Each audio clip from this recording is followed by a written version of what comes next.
kamar operasi.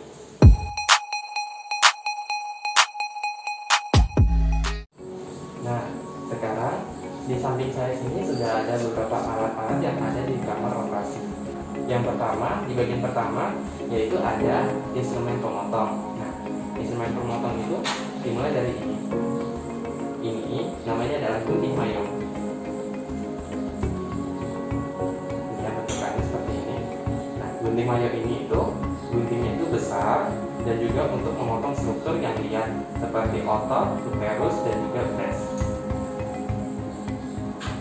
Nah, berikutnya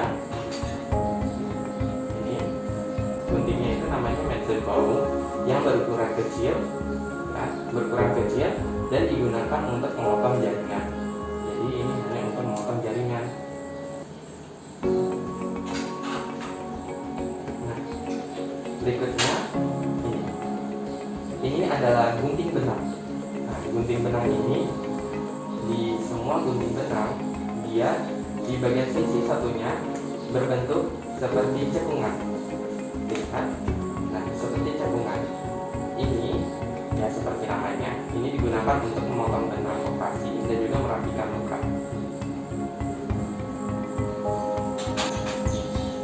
Ada skalpel. Skalpel ini digunakan untuk menyayat berbagai organ atau jaringan atau bagian tubuh tubuh manusia. Nah, skalpel ini hanya sebagai hanya pegangan mata pisaunya, atau yang mata pisaunya itu namanya mesh atau blade. Nah, itu tadi adalah instrumen dari pemotong. Nah, berikutnya bagian kedua ada namanya instrumen pemegang. Yang pertama itu ada pincet anatomis. Pincet anatomis ini ada dua macam. Yang kami punya di sini ada dua macam.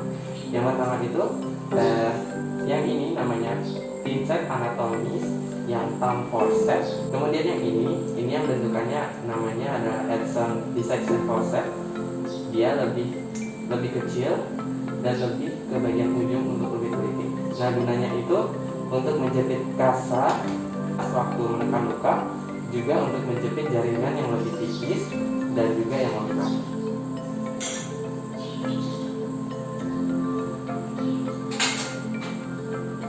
Kemudian berikutnya itu ada pincet chirurgis. Nah, ini dia. Berbeda seperti pincet anatomi, pincet chirurgis ini memiliki bentukan ada bentuk gigi di bagian ujungnya. Ada bentuk gigi di bagian ujungnya seperti ini. Nah, ini digunakannya itu untuk menjepit jaringan pada waktu diseksi atau penjahitan luka dan memberikan tanda pada kulit ketika melakukan insisi. Nah, berikutnya ada klem bergigi atau yang biasa disebut dengan orang medis Kocher. Nah, Kocher. Nah, ini dia. Dibilang klem bergigi karena di bagian ujungnya ada timbul gigi ya, gigi dua seperti ini.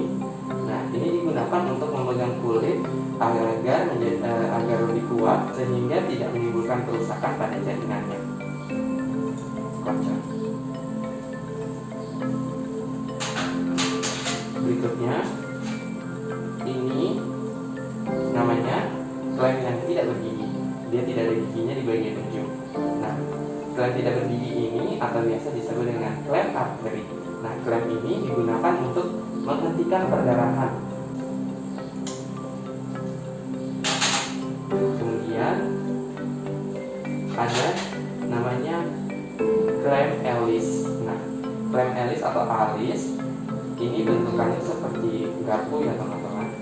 Nah, ini untuk menjepit jaringan yang halus dan menjepit dan juga menjepit tumor-tumor yang kecil. Bentukannya seperti ini. Dari samping terlihat seperti ini ya. Kalau dari depan dia bentukannya seperti ini. Di depannya itu kayak gerigi-gerigi gitu. Kemudian ini ya.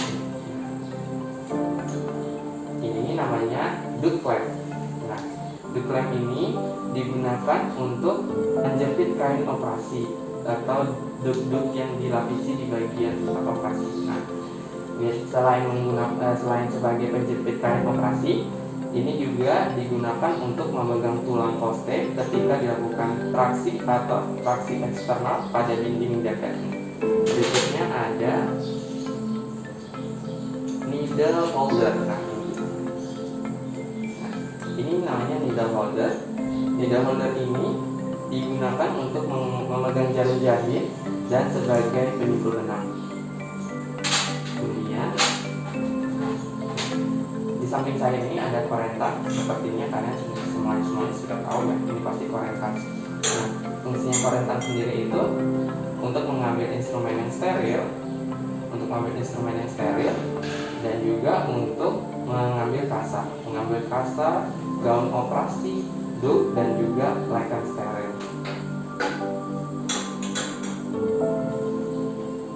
Berikutnya ada miculies. Ini namanya miculies atau peritorium clamp. Bentuknya lebih kecil ya, karena untuk menjepit jaringan suatu perut. Dia lebih seperti ini gambarnya, seperti itu.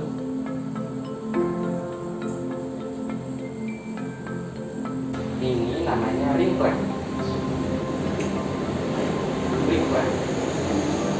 Clamp ini digunakan untuk menghilangkan fragmen plasenta, polyendometrium yang kecil, atau kadang-kadang namanya itu myoma mucosa penduculata yang kecil di dalam rahim.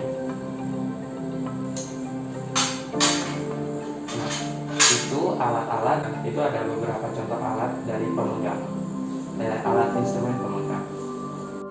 Nah, berikutnya untuk selanjutnya itu adalah instrumen penarik atau retraktor. Nah, di sini saya menyiapkan dua jenis retraktor.